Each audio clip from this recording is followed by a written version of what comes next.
बच्चों, आज हम लोग क्लास 4 इंग्लिश का लेसन लव ग्रैंडमा इसे पढ़ेंगे, समझेंगे और इसके क्वेश्चंस को सॉल्व करेंगे। सबसे पहले इस लेसन को पढ़ते हैं हम। Grandma's eyes are shining blue through the glasses on her nose. Grandma has the sweetest smile and the nicest smelling clothes. When Grandma rests, I am still until she wakes up, and then I run and hug my grand dear. Then she hugs me back again. अब इसके बाद यहाँ पे words to know दिया है, shining glasses, steel, हग, wake up, इनके meaning दिए। और फिर क्वेश्चन में देखते हैं हम, B1 में दिया है कि say whether the following statements are true और फॉल्स। यहाँ पे कुछ स्टेटमेंट्स दिए गए हैं, अब इन्हें बताना है कि ये सही हैं या गलत। अगर सही है तो उन्हें ट्रू लिखेंगे और अगर गलत है तो उसे फॉल्स लिखेंगे। तो आइए सबसे पहले देखते हैं। सबसे पहला है grandma eyes are shining green. तो ये फॉल्स है, क्योंकि हमने पढ़ा है कि ग्रैंडमा की जो आंखें थी वो कैसी थी, तो वो ब्लू थी, शाइनिंग ब्लू। अब है सेकंड के हर ग्लासेस ऑन हर ईयर्स। तो ईयर्स पे नहीं, ये रॉन्ग है, नोज पे होना चाहिए, तो इसलिए ये भी स्टेटमेंट फॉल्स हो गया। तीसरे स्टेटमेंट्स को देखते हैं। तो तीसरे स्टेटमेंट है कि grandma has the sweetest smile. तो ये बिल्कुल सही है कि पोएम में दिया है कि दादी की जो मुस्कुराहट थी वो बहुत ही और बहुत ही प्यारी थी। She has the nicest smelling clothes.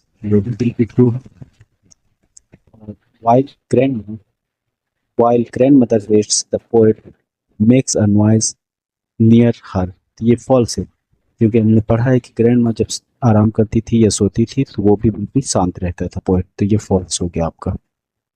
फिर 6 नंबर है कि ग्रैंडमा डिसलाइक्स हर ग्रैंडसन्स हगिंग। ये भी फॉल्स है, क्योंकि दोनों दादी और पोता एक दूसरे को बहुत ही प्यार करते थे और एक दूसरे को हग करते थे। अब आते हैं क्वेश्चन नंबर सी। यहाँ पे दिया है कि let's think and right. C1 में दे रहा है कि complete the following sentences by putting the right words given in the brackets. यानी कि ब्रैकेट में जो ये वर्ड्स दिए गए हैं, इन वर्ड्स में से आपके जो सही है वर्ड्स हैं उन्हें चुन करके और इसके बाद यहाँ पे खाली जगहों पे। तो सबसे पहला है कि ग्रैंडमाज, फिर फिल इन द ब्लैंक्स है आर शाइनिंग ब्लू। तो हम जानते हैं कि नेल्स नहीं था बल्कि क्या था, आइज। तो यहाँ पे हम आइज भर देंगे। Grandma eyes are shining blue. फिर है ग्रैंडमा हैज़ द। तो यहाँ पे स्वीटेस्ट और फुलेस्ट दिया है, तो हम क्या भरेंगे, स्वीटेस्ट। आगे देखते हैं। तीसरे नंबर में है कि सी इज वियरिंग। तो सी इज वियरिंग कैसे, तो नाइसेस्ट। यहाँ पे कुलेस्ट और नाइसेस्ट है, तो नाइसेस्ट स्मेलिंग क्लॉथ्स। फिर वेन ग्रैंडमा, तो यहाँ पे रेस्ट और स्लिप दिया है, तो सोती नहीं थी बल्कि आराम करती थी, इसलिए यहाँ पे rest. When grandma rests I keep quiet. फिर तीसरा अगर देखते हैं तो आई रन, 5वें नंबर क्वेश्चन को, आई रन एंड। तो दौड़ करके क्या करता था, कभी अपनी दादी को गले लगा लेता था, तो यहाँ पे हो जाएगा हग। 6 में देखते हैं then she hugs me back again. तो दादी भी क्या करती थी, पोते को गले लगाती थी, तो यहाँ पे क्या हो जाएगा, then she hugs me back again. अब आगे देखते हैं क्वेश्चन नंबर C2। इसका दे रहा है कि आंसर द फॉलोइंग क्वेश्चंस। लिखित प्रश्नों के उत्तर दे। आंसर यहाँ पे दे रहा है कि does the poet care for his grandma. क्या जो पोएट है वो अपनी ग्रैंडमा, अपनी दादी का ख्याल रखता था, केयर करता था। दूसरा इसी में क्वेश्चन कि विच words and phrases of the poem show this.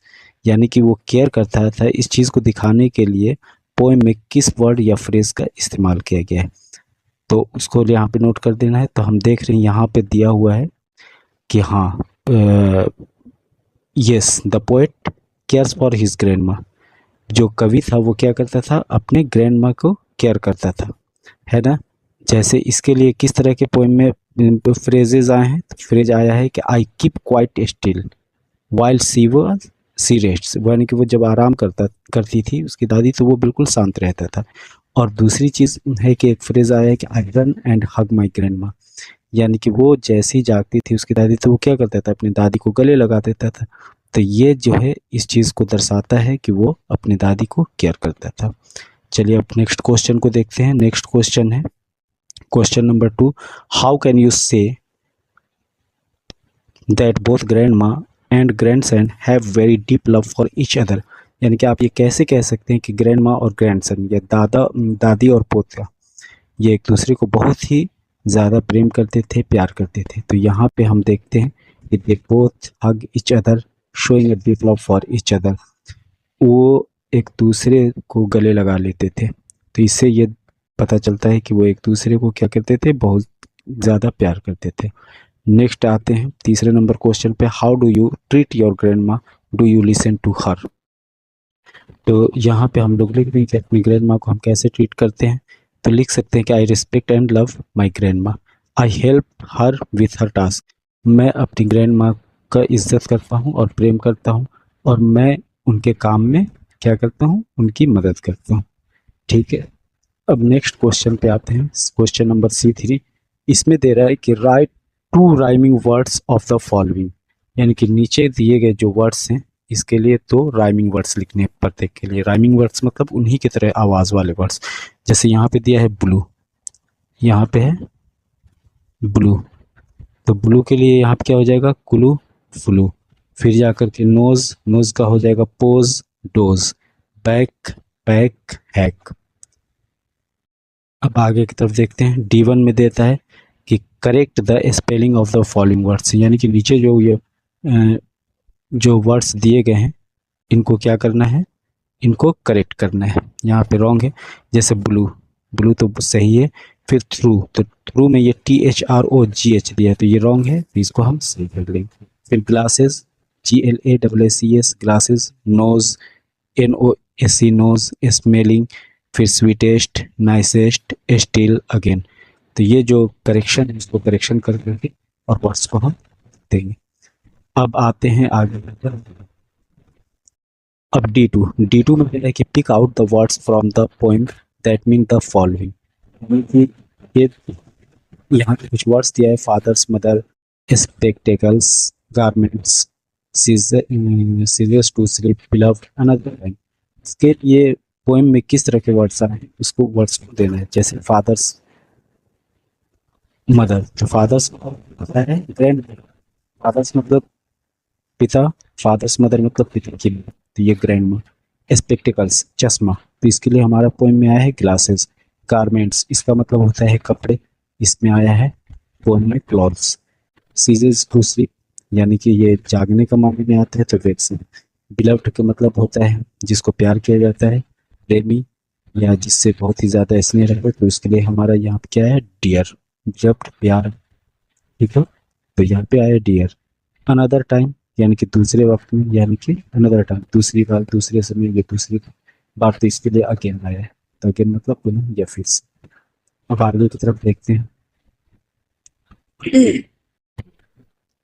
अब यहाँ पे दे रहा है find out the words naming our relatives in the following words. Puzzle relatives को इसमें बताने ये रिलेटिव्स के नाम, तो बहुत सारे वर्ड्स है। जैसे यहाँ पे आप देखते हैं ये नेफ्यू, ये कर लेते हैं नेफ्यू, नेफ्यू का मतलब भतीजा होता है।